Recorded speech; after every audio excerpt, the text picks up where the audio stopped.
નમસ્કાર વિદ્યાર્થી મિત્રો, શ્રી સત્યસાઈ લક્ષ્મીમોહન વિદ્યાલય મોવાસ. ચાલો બાળકો, આજે ધોરણ 4 વિષય ગુજરાતી કહું. તો બાળકો, એમાં ચેપ્ટર નંબર 1 કિસ્સામાં પહેલવાન. હા, તો ચાલો બાળકો, આજે પાઠ્યપુસ્તકમાં પ્રવૃત્તિ પણ કરીશું અને કેટલાક પ્રશ્નો છે એ પ્રશ્નોના જવાબનો આજે આપણે અભ્યાસ પણ કરીશું. પુસ્તકમાં પેજ નંબર 7 કાઢો. તો બાળકો, આજે આપણે શું કરીશું? પાઠ્યપુસ્તકમાં પ્રવૃત્તિ કરીશું. સાથે સાથે કેટલાક પ્રશ્નો આપ્યા છે બાળકો પાઠ્યપુસ્તકમાં, એ પ્રશ્નોના જવાબનો આજે આપણે અભ્યાસ કરીશું. તો બાળકો, અહીંયા તમને પાઠ્યપુસ્તકમાં પ્રશ્ન નંબર 9 આપેલો છે. એમાં સૂચનામાં શું લખ્યું છે બાળકો? વાર્તાના ક્રમમાં ગોઠવો. તો બાળકો, કઈ વાર્તા હતી? શેરીથી શટ સુધી, એ વાર્તા પરથી અહીંયા આપણને શું આપ્યા છે બાળકો? વાક્યો આપેલા છે. એ વાક્યોને આપણે શું કરીશું? ક્રમમાં ગોઠવીશું. તો અહીંયા બાળકો, આપણને 2 કોષ્ટક આપેલા છે. એમાં ક્રમ નંબર 1 લખેલું છે. શું લખ્યું છે બાળકો? બુસ્કોટે ખિસ્સાને કાઢી મૂક્યું. બરાબર. હવે બીજા ક્રમ પર આવશે બાળકો, સુરજ દાદાએ ખિસ્સાને સૂકવી દીધું. એવી રીતે બાળકો, તમારે પાઠ્યપુસ્તકમાં પેન્સિલથી ક્રમ લખવાનું છે. હવે બાળકો, ત્રીજા ક્રમ પર આવશે, ધોબીભાઈના કપડાં ભીના થઈ ગયા. ચોથા ક્રમ પર આવશે બાળકો, ખિસ્સાની કરચલીઓ દૂર થઈ ગઈ. અને પાંચમા ક્રમ પર આવશે બાળકો, દરજીએ ખિસ્સાને શર્ટ પર બેસાડ્યું.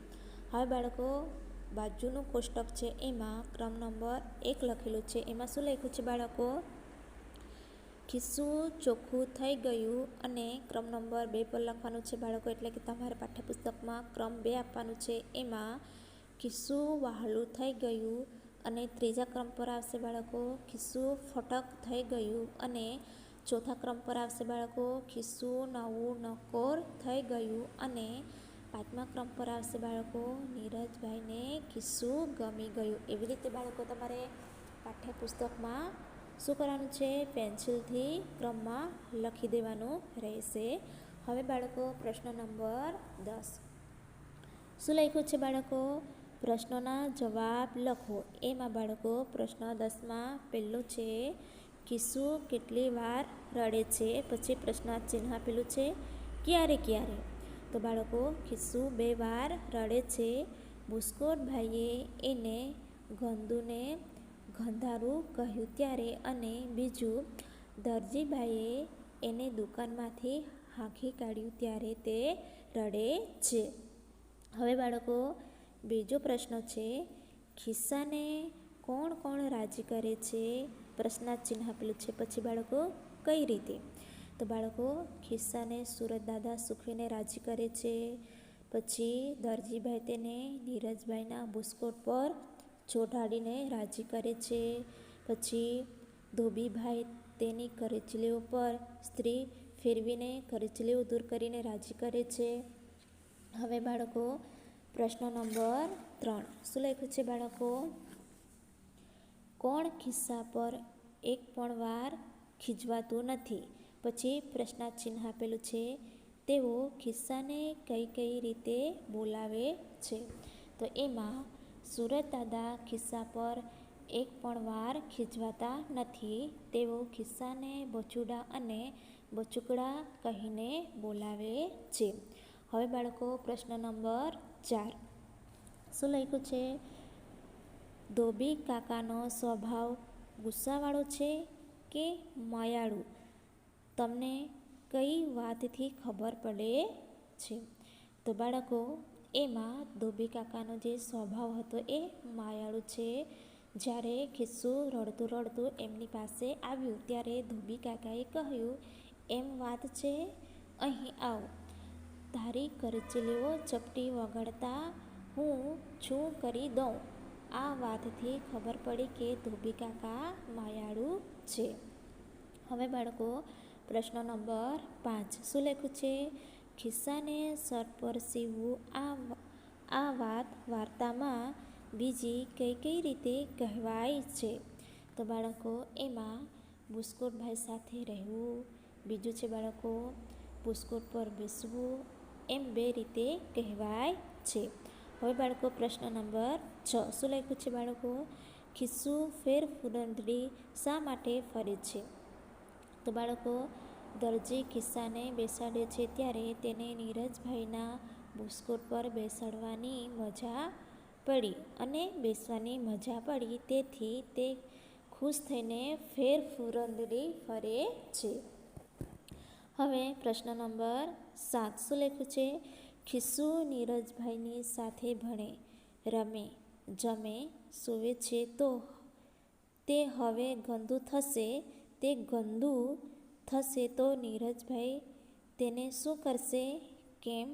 તો બાળકો, ખિસ્સું નીરજભાઈની સાથે ભણે, રમે, જમે, સૂવે છે તો તે ગંદુ થશે જ.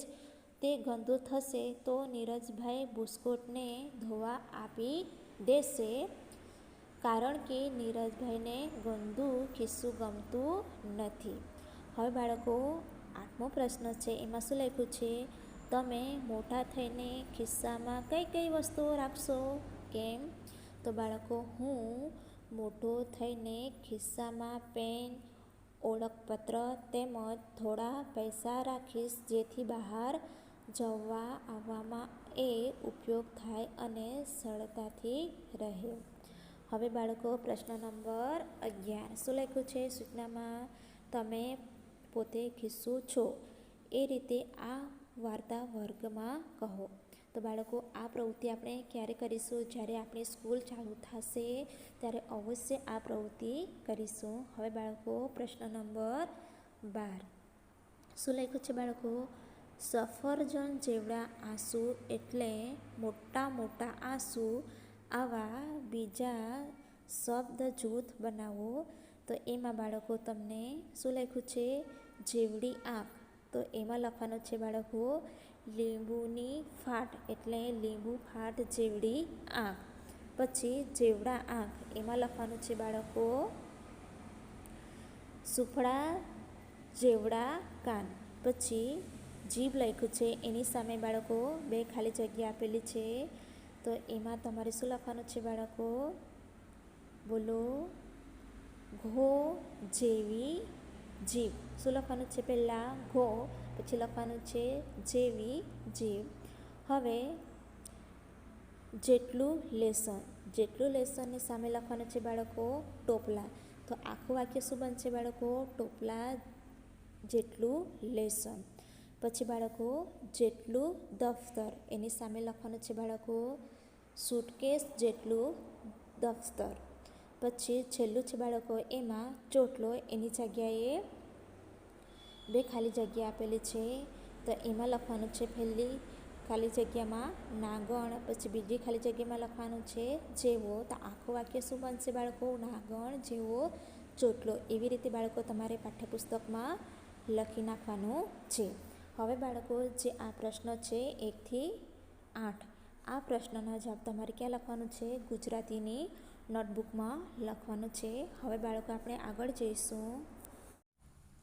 હવે બાળકો, પ્રશ્ન નંબર 13 શું લખ્યું છે બાળકો? આવું વારંવાર કરતી વ્યક્તિને શું કહેવાય? પછી પ્રશ્નાર્થ ચિહ્ન આપેલું છે. તો બાળકો, અહીંયા આપણને શબ્દ આપેલા છે કૌંસમાં. શું લખ્યું છે બાળકો?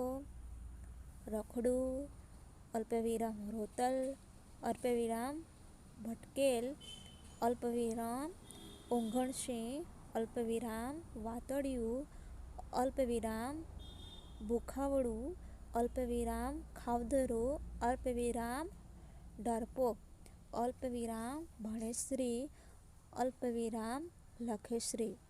એવા શબ્દ આપણે ક્યાં લખવાના છે? અહીંયા 1 થી 11 શું આપેલી છે બાળકો? ખાલી જગ્યા આપેલી છે. એમાં તમારે પાઠ્યપુસ્તકમાં જ લખવાનું છે. તો એમાં પહેલું છે બાળકો, ઊંઘ્યા કરવાની કેવી મજા આવે. પછી ઉદ્ગાર ચિહ્ન મૂકેલું છે, બરાબર. તો અહીંયા તમારે શું લખવાનું છે? ઊંઘણસિંહ. શું લખવાનું છે બાળકો? ઊંઘણસિંહ, બરાબર, આટલા પર. હવે બીજું છે બાળકો, ઓમાં પછી ઉદ્ગાર ચિહ્ન આપેલું છે. તેને તો પાંદડું હલે તોય બીક લાગે. તો શું આવશે બાળકો? ડરપોક. અહીંયા તમારે ખાનામાં લખવાનું છે ડરપોક. પછી ત્રીજું છે બાળકો ગમે તેટલું ખાવું, પછી અલ્પવિરામ ચિહ્ન મૂકેલું છે મને ધરાવ ન થાય. તો શું આવશે બાળકો? અહીંયા ખાવધરું. શું આવશે? ખાવધરું. પછી ચોથું છે કોઈ ન મળે તો ટપુ તો એકલો એકલો વાતો કરે. તો તમારે અહીંયા લખવાનું છે બાળકો વાતોડિયું. શું લખવાનું છે? વાતોડિયું. પાંચમું છે બાળકો હું તો સતત ભણ જ કરું. તો અહીંયા તમારે લખવાનું છે બાળકો ભણેશ્રી. શું લખવાનું છે બાળકો? ભણેશ્રી. છઠ્ઠું છે હું તો આમ તેમ ફર્યા જ કરું. તો તમારે અહીંયા લખવાનું છે રખડું. શું લખવાનું છે? રખડું.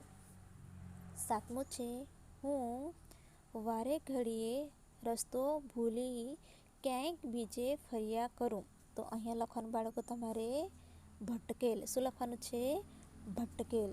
આઠમું છે બાળકો અંજલિને લખ્યા કરવું ખૂબ ગમે. તો અહીંયા લખવાનું છે બાળકો તમારે લખેસ્ત્રી. શું લખવાનું છે? લખેસ્ત્રી. હવે નવમું છે બાળકો કોઈ મારા પર સહેજ ખીજાય કે હું રડી પડું. તો અહીંયા તમારે લખવાનું છે રોતલ. શું લખવાનું બાળકો? રોતલ. હવે દસમું છે બાળકો હર્ષીને થોડી વારે ભૂખ લાગે એટલે અહીંયા લખવાનું છે બાળકો ભૂખાવડું. શું લખવાનું છે? ભૂખાવડું. હવે 11મું છે બાળકો એમાં આપણે શું કરવાનું છે? જાતે લખવાનું છે. તો હવે તમે પણ લખજો બાળકો તમારી પાઠ્યપુસ્તકમાં હું તો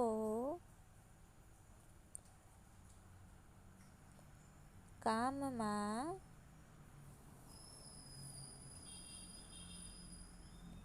પરોવાયેલો રહું. પછી બાળકો અહીંયા તમારે પૂર્ણ વિરામ મૂકવાનું છે. પછી ડેશ કરી લખવાનું છે બાળકો તમારે કામ ગરું. એવી રીતે લખવાનું છે. ઓકે બાળકો તમારે નાના નાના અક્ષરોથી લખવાનું છે. હવે બાળકો અહીંયા પ્રશ્ન નંબર 14 આપેલો છે. શું લખ્યું છે? જવાબ વિચારીને મારું પ્રિય વસ્ત્ર વિશે લખો. તો બાળકો અહીંયા જે પ્રશ્ન આપેલા છે આપણને 1 થી 5 સુધી એ પ્રશ્ન આપણે શું કરવાનું છે? વિચારવાનું છે અને મારું પ્રિય વસ્ત્ર વિશે લખવાનું છે. એમાં તમને આપેલું છે બાળકો શું લખ્યું છે કે તમારું પ્રિય પરિધાન કયા રંગનું છે. તો બાળકો તમારે લખવાનું છે. હવે બાળકો તમારે અહીંયા પાઠ્યપુસ્તકમાં લખવાનું છે જે આ પ્રશ્ન આપેલા છે ને બાળકો આ બધા પ્રશ્નોના જવાબ તમારે અહીંયા પાઠ્યપુસ્તકમાં લખવાનું છે. હવે બાળકો હું જેવી રીતે બોલું એવી રીતે બાળકો તમારે પોતપોતાની પાઠ્યપુસ્તકમાં લખવાનું છે. તો બાળકો લખજો મારા જન્મદિવસે મને નવું શર્ટ મળ્યું છે. તે આસમાની રંગનું છે. તે સુતરાઉ છે. તેના પર હાથ ફેરવું ત્યારે મને તેનો મુલાયમ ખૂબ જ ગમે છે. હવે તો જ્યારે મારે સુપ્રસંગે બહાર જવાનું થાય ત્યારે મારી પહેલી પસંદગી આ શર્ટની જ હોય છે. તે કોઈ પણ પેન્ટ સાથે મેચ થઈ જાય છે. એને ધોવામાં કોઈ વિશેષ કાળજી રાખવી પડતી નથી. હા ધોયા પછી ઇસ્ત્રી કરવી જ પડે. તે શર્ટ પહેરવાથી ગરમીમાં ખૂબ જ રાહત મળે છે. તેથી મને ખૂબ ગમે છે. બરાબર. હવે બાળકો તમારે અહીંયા પાઠ્યપુસ્તકમાં લખી દેવાનું રહેશે. તો બાળકો આજે આપણે અહીંયા સુધી અભ્યાસ કરવાનું છે. તો બાળકો અહીંયા પ્રશ્ન નંબર જે 13 છે આવું વારંવાર કરતી વ્યક્તિને શું કહેવાય? તો બાળકો અહીંયા જે ખાલી જગ્યા છે બરાબર એ ખાલી જગ્યા તમારે પોતપોતાની પાઠ્યપુસ્તકમાં જ લખવાનું છે. અને મારું પ્રિય વસ્ત્ર તો વસ્ત્ર વિશે બાળકો તમારે પાઠ્યપુસ્તકમાં જ લખવાનું છે. હવે બાળકો જે પ્રશ્ન નંબર 10 છે એમાં પ્રશ્નના જવાબ લખો. એમાં 1 થી 8 પ્રશ્નો છે. એમાં પ્રશ્ન નંબર 1 છે બાળકો, ખિસ્સુ કેટલી વાર રડે છે, ક્યારે ક્યારે? અને બીજું છે બાળકો, ખિસ્સાને કોણ કોણ રાજી કરે છે, કઈ રીતે? ત્રીજું છે બાળકો, કોણ ખિસ્સા પર એક પણ વાર ખીજાતું નથી, તેઓ ખિસ્સાને કઈ કઈ રીતે બોલાવે છે? ચોથું છે બાળકો, ધોબી કાકાનો સ્વભાવ ગુસ્સાવાળો છે કે માયાળુ, તમને કઈ વાતથી ખબર પડી? પાંચમું છે બાળકો, ખિસ્સાને સર પર સીવવું આ વાત વાર્તામાં બીજી કઈ કઈ રીતે કહેવાય છે? છઠ્ઠું છે બાળકો, ખિસ્સુ ફેરફૂંદરડી શા માટે ફરે છે? સાતમું છે બાળકો, ખિસ્સુ નીરજભાઈની સાથે ભણે, અલ્પવિરામ રમે, અલ્પવિરામ જમે, સૂવે છે તો તે હવે ગંદુ થશે? પછી બાળકો પ્રશ્નચિહ્ન છે, તે ગંદુ થશે તો નીરજભાઈ તેને શું કરશે, કેમ? પછી 8મો પ્રશ્ન છે બાળકો, તમે મોટા થઈને ખિસ્સામાં કઈ કઈ વસ્તુઓ રાખશો, કેમ? તો બાળકો આ પ્રશ્નના જવાબ તમારે ગુજરાતીની નોટબુકમાં લખવાનું છે. ક્યાં લખવાનું છે બાળકો? ગુજરાતીની નોટબુકમાં લખવાનું છે અને લખા ગયા બાદ તમારે એનો ફોટો પાડીને મોકલવાનો રહેશે. ધન્યવાદ.